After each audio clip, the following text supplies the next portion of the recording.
So last week we talked about all of the prep that has to go into to meet and greet. We talked about meet and greet itself, and now we're moving into needs assessment. And as I said before, there's really no magic to the meet and greet. We can go ahead and click on a billion videos out there. You're going to find a bunch of people, including myself, that'll tell you all different stuff. But the moral to the meet and greet is to say hello in a comfortable way and get the person in the door. Really, I mean, seriously, there's no rocket science to that, and I find it hilarious that some people like to make it out to be this like huge clickbaity thing.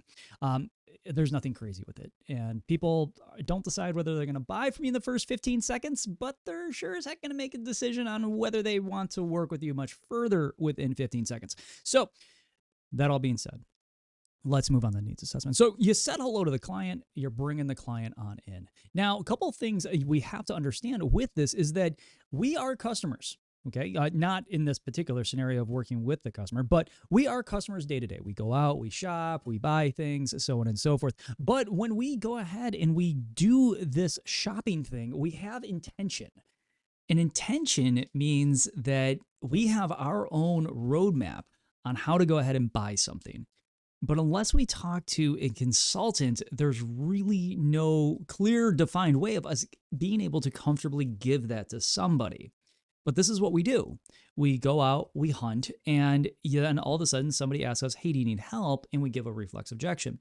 We need to embody the idea of being a consultant, not a salesperson, right? And so I'm going to talk about this a little bit more in just a second here, but a salesperson is an individual that sells you something with complete disregard for the individual that's buying it. A consultant counsels the customer to get them to buy something that they really do want and be motivated to purchase that item at the highest price possible. Now, that's not saying, hey, let's go ahead and put the customer in the highest price possible item. No, it's the ability to get them to understand that this is going to be the vehicle that they want and put them in a mindset that nothing will hold them back from getting it. Now, once that happens, then they'll go ahead and pay whatever for that vehicle, as long as it works with their lifestyle. So I'm going to explain to you the two roadmaps on how to sell a car here. One is locked inside the customer's brain, and that's the one we're going to talk about. And then you have the other one, which is just the typical roadmap to the sale, which we are going to obviously be talking about through the next few episodes here. But unlocking the customer's brain is not easy. And it's not something that the average consultant or salesperson is willing to learn, which is going to leave them in the area of being a salesperson for the rest of their life. Embodying the ability to acknowledge that the customer needs permission to give information so we can then help them, again, takes effort. And it's not easy. It is a built skill set. It is not natural for some people. So I'm going to break a lot of this down. This is going to be a two-parter episode. Today, we're going to take care of the first part of needs assessment. The next one I'm going to do, like I'm going to say in just a little bit, I'm going to do a pretty well deep dive into the psychological impact and why customer-centric selling requires so much time up front to build up the positioning for you to get the higher grosses, for you to get the bigger commission, for you to also have customers that are far happier with a much, much, much higher rate of return for a second, third, 15th, whatever vehicle, right? So sit tight, and here we go.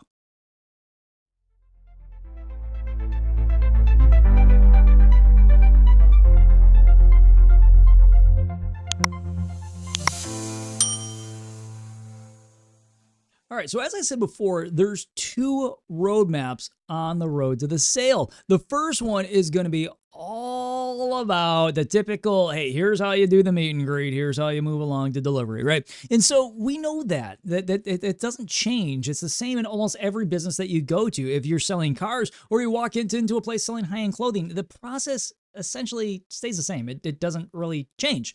But here's the thing with this, is that what does change are the reasonings why the customer is going to buy or not buy. You see, sales is not about the sales consultant. If you're coming at it from that perspective, you're doing it wrong. Even if you go ahead and you watch movies like The Wolf of Wall Street, the way that he sold the shares wasn't about him. It was about the other person. Yes, it was an aggressive way of selling, but the deal is that even in that scenario, skilled sales consultants make it about the other person.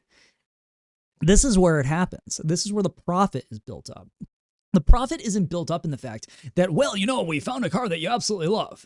And then now we're going to take a look at your trade. And now we're going to go ahead and present you with a payment. And we didn't even talk money in the first place. You want to talk about a way to go ahead and kill your deals or your commissions really quickly? Find a car that the customer's absolutely going to love. Grab the most fully loaded anything that you have. So let's say the customer's coming in to look at a Corvette. And instead of going ahead and doing any sort of needs assessment to figure out budgetary means or anything like that, you just take them out on a C8. They love the thing. You didn't talk to them at all about money. You throw them a payment and they're looking at what looks like a modern day rent payment and they're looking at you going, no, no, no, no, no, no, no, no, no. That is not what I want. I want a Corvette, but I don't want that. Right? And then we get into selling the payment. And this usually has to do with the fact that we get up and down. We try to bring the price down into a more reasonable area for the customer. TO happens. And when the TO happens, and I don't mean any offense by managers with this, we have a job to do as well. We go out, we take a look at the deal and we go, okay, so what can you pay? And long or the short, we go, okay, so I can get to here and that is it, right? And we got the deal, the sales consultant, us, we make, $100 and we're done, right? We made our Mini going ahead and selling one of the most expensive cars. But the thing was, the person didn't ask for another mortgage payment. They asked for fun. They asked for enjoyment. That's why they came in. They could care less, or at least initially they could care less when they pulled in, that you had all these varying degrees of Corvette and now all of a sudden you brought them to the top because they thought it was cool and they wanted to drive that. This is what I call pumpkin patching a customer. Pumpkin patching a customer is like looking at a 5-year-old and going, hey, buddy, it's time to go out for Halloween and find a pumpkin. You ready? Heck yeah, Dad, let's do it. Okay, cool. Without any needs assessment, I take that kid, unleash them on a pumpkin patch. And as they're running across that pumpkin patch, you know which one they're going to get. They're going to pick the biggest one. This is a behavior that we teach our kids when they're little, and it sticks with them throughout life. And we have a lot of different ways that we go about this. But it's one of the worst behaviors that we carry with us into adulthood because we don't have many people there to simply tell us no, right? Or do a needs assessment to provide us guidelines. So the kid goes ahead, he jumps out of the car, he goes and finds the biggest one, he waves me on down. Hey, Dad, over here. I go ahead and look. Hey, dude, wow, my back is already telling me that is the wrong pumpkin. Great job, man. Look at that thing. So who's getting into the register? Well, you are. Oh, so I'm going to be the co-signer for you, primary financier, and then I'm also going to drive it as well. Yeah, so I'm basically your overglorified chauffeur. Yeah, Dad, you get it. Okay, so we go ahead and we take the pumpkin to the register, we finance it, we then take it back to the house, we carve it out for the kid, because you don't trust that kid with knives quite yet. We put it on the front porch, don't trust the kid with fire, so I go ahead and light it for the kid, and then I go ahead and look at the kid and say this: you did a good job, buddy. You did really good. Well, knowing that the kid didn't do anything in the first place. He picked a pumpkin out and I did all the labor. So when we take this sort of treatment and we apply it to the customer, what happens is customer gets out of their car, and we talked a little bit about this during meet and greet, and we take the customer and we shoot them out on the lot and we go, well, maybe they'll find the car that they're gonna buy.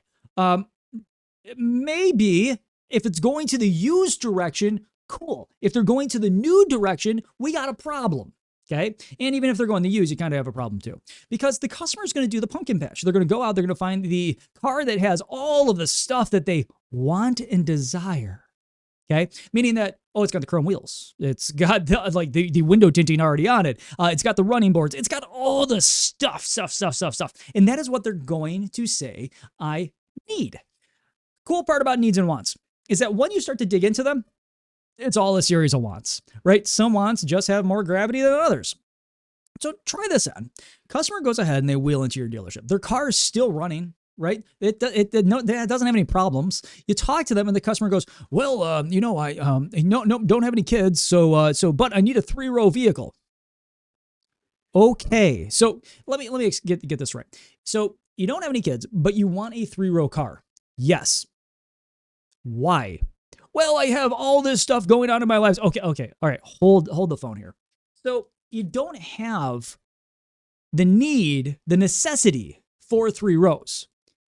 But if I go ahead and find you a vehicle with a really large and long and large interior, will that work? The customer goes ahead and says, yes, of course it will. Okay, so when it comes to this, the 3 rows isn't necessarily a need. It's a desire to fill an obligation to get more space. And this even plays out with parents. When a parent comes in and it says, well, I need 3 rows of seats because I have 3 kids. A 5-person household? Yeah. Okay. So in a 5-person household with 3 kids, well, we still make a lot of vehicles with 5 seats. 2 rows. Maybe I save a little bit of money. No. I really need 3 rows. Why? Tell me why. Now, customer-centric selling is about identifying the customer's needs, the customer's desires, better yet, the customer's current emotional state that is attached to those particular items that they give you. Now, if they give me those particular items, hey, here's the reasons why I need to buy a car. You can take those reasons, look at their current vehicle and go, are you sure you need a new car? Yes, I need a new vehicle. Why do you need a new vehicle? And they give you all the reasons. And lo and behold, you're looking at the list and you're going, okay, well, you have 2 seats now in your vehicle, or 2 rows of seats now, and you need 3 rows of seats because you have 5 children, but the cars usually have 5 seats, so we're going to get you 3 rows so you get the space. Why do you need those 3 rows? Oh, so my kids don't fight. Aha, there it is. It's not a necessity, it's a desire. So if the kids aren't fighting, does that mean that you're going to have more mental sanity? You're going to be able to stay calm, not yell at them, that sort of thing? Yes. Okay. All right. Got it. So that's actually not a necessity, but it's a very strong desire. So I'm going to leave it in the bucket of desires. All right. So now, in addition to that, now the customer goes ahead and tells you, well, and I also have 2 very large dogs. Okay, cool. You have 2 very large dogs. Got it. How old are they? Well, one's just a puppy, but the other one's like 13 years old. Oh, wow, you've had this one a while. Yeah. So the thing is that we are going ahead and we're drilling down into every item that the customer gives us, right? So they go ahead and they tell us, hey, you know what? I need those 3 rows of seats because the kids. Okay, well, that drives into the emotion of happiness because it's going to increase your sanity. In addition to that, you want to be able to have your dog get in and out of the car easily because it's an aging dog and you don't want it to get injured any further than it may have been. So within this scenario, now I can go ahead and see that your dog is very much attached to your emotion of happiness. Cool. The next 3 items, every customer is going to come in with a list of like 5 to 7 things that they want in the car. And our job is to sell those 5 to 7 things. It's not to sell the whole car. If you're trying to sell the whole car, there's a reason why you're not breaking 12 to 15 cars on the board. You're selling the car. Stop selling the car. You're killing your deals. And I'll get to what I mean in just a second.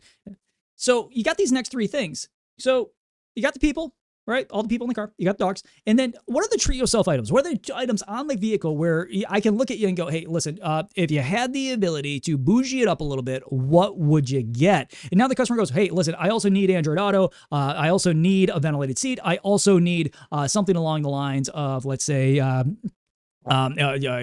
push button start system in the vehicle. All right. Awesome. Now, when it comes to these items, are these necessities?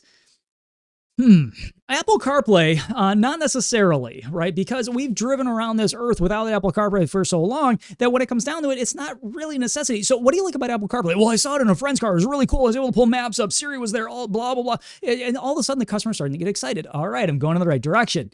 Because our job is to raise their emotional state to a point where they don't have the ability, or at least they don't grant themselves the ability anymore to say no.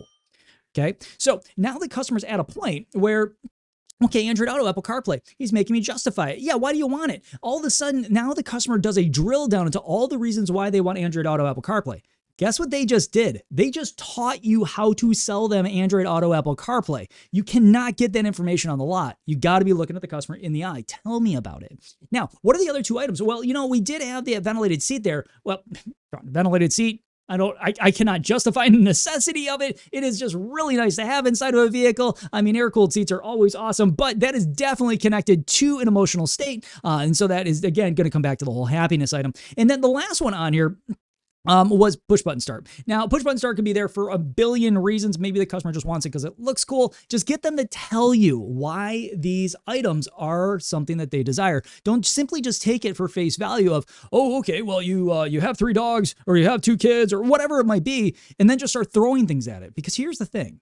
If I sit down in front of you and you're like, well, every customer falls into a category of having their own particular hot button. No, they don't. Because if I come in and I sit there in front of you and I say, hey, you know what? My life has always been about sports cars, rebuilding them, automobile. You're going to go, hey, you're a power performance person. Come take a look at this thing. Go 0 to 60 in like Mach 1. I'm going to look at you and go, I don't care. Well, aren't you a performance person? Yeah, that's really cool. But I was a performance person like that when I was in my 20s, right? I've blown enough vehicles and reassembled them all together. That's old hat for me. Great. You can go as fast as a space shuttle, but that's not me anymore. Right? Well, you're a safety person, right?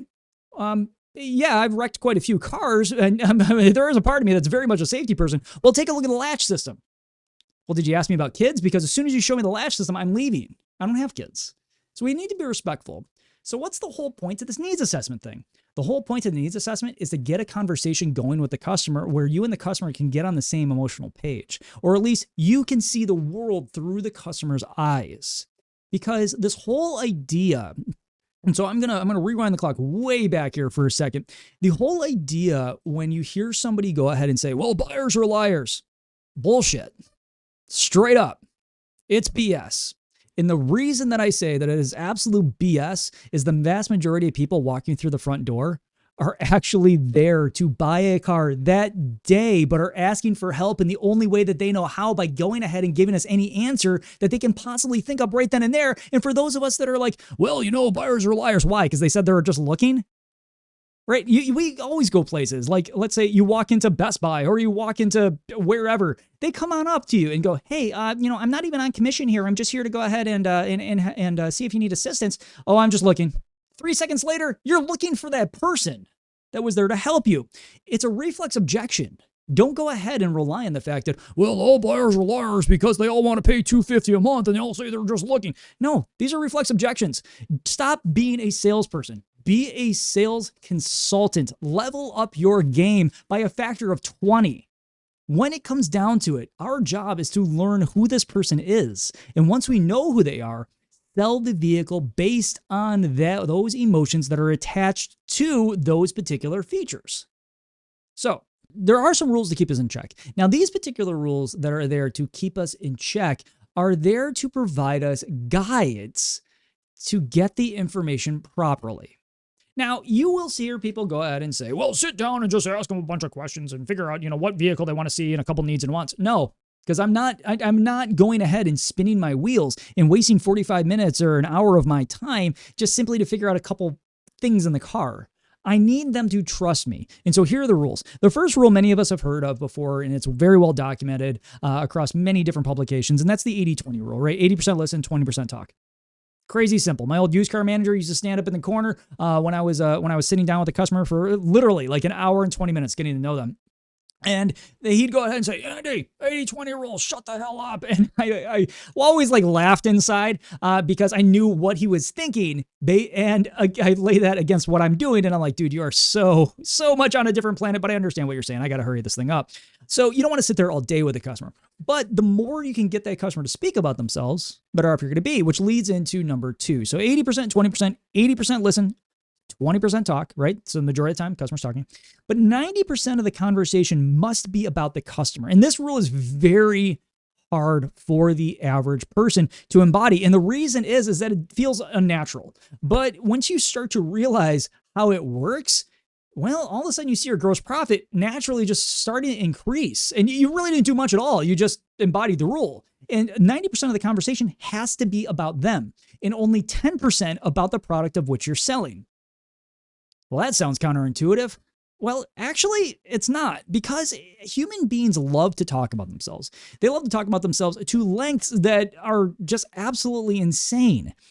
Let the person start talking. Now, this rule was developed purely to highlight the fact that as we allow people to speak about themselves to great lengths, they then naturally start to trust the person that they're telling the information to without actually even understanding or knowing the person that they're giving the information to. They just need to be put in a situation where they willingly give the information. And this is why many people will go ahead and say, well, ask your open-ended questions. Yeah, heck yeah, ask your open-ended questions. Right? My big thing was always start with why.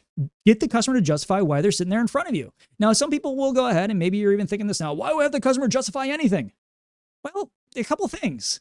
By going ahead and making them justify why exactly that particular vehicle interests them, that customer is now going to start down a tiny little rabbit hole that is going to splinter into 50 different directions.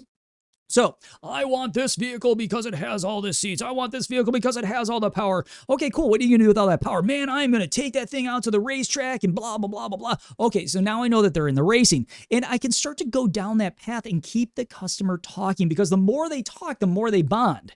A crazy thing. Try this one on for size. Walk into your local bar where you usually go and ask the bartender how much they know about you. You're going to find pretty quickly, as long as that bartender has their wits about them, they'll be able to repeat about half your life back to you because you've told it to them.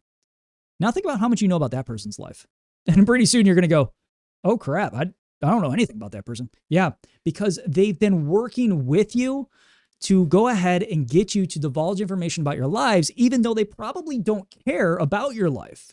But by getting you to simply speak, you stay longer, you buy more, you provide greater tips. And when we have the ability to speak about our lives, first off, we feel a lot more positive, as long as it's a positive conversation. And at the same time, we then go ahead and we tip more. Crazy, huh? Because when people cater to us, we pay for that. And again, back to the service industry for just a brief minute.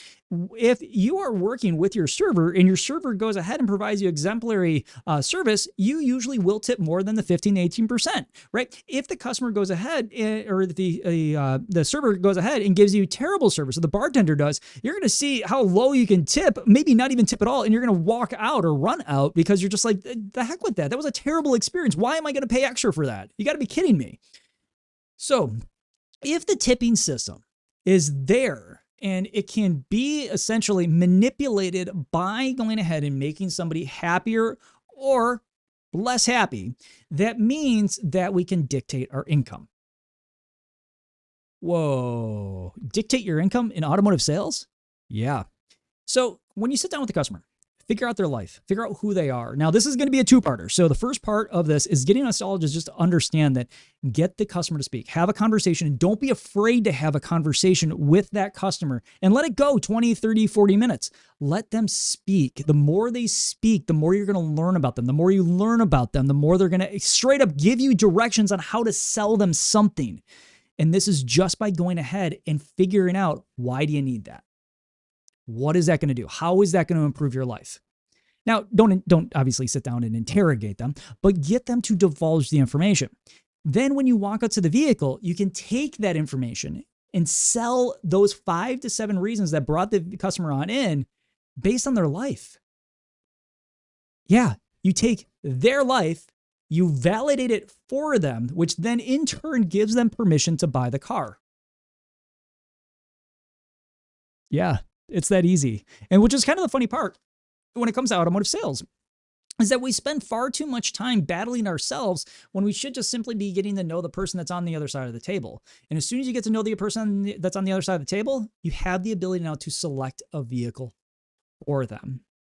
So I'm going to leave that for today, is that needs assessment is all about the customer. It's all about learning about the customer. It's all about figuring out exactly which vehicle is going to be perfect for the customer for you to select, that is going to have the highest value proposition for them and the highest profit value for you. Well, that's kind of interesting. So as far as those, that's where I'm going to leave it off for next time. I'm going to go ahead. I'm going to dive right into that. How exactly do we utilize this information to make it so we can have a high profit margin and the customer gets everything that they want? Because yes, the grass is absolutely can be that green. It's not that hard. Please go ahead, click the subscribe button. Also click the little bell right down there. That will help you if you're on YouTube. If you're not on YouTube, just take a look at your phone real quick. If you are listening to us on the podcast, simply go ahead, click subscribe.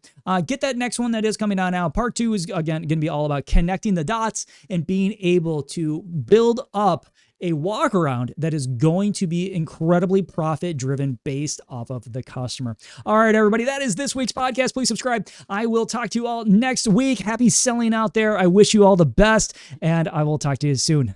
Bye-bye.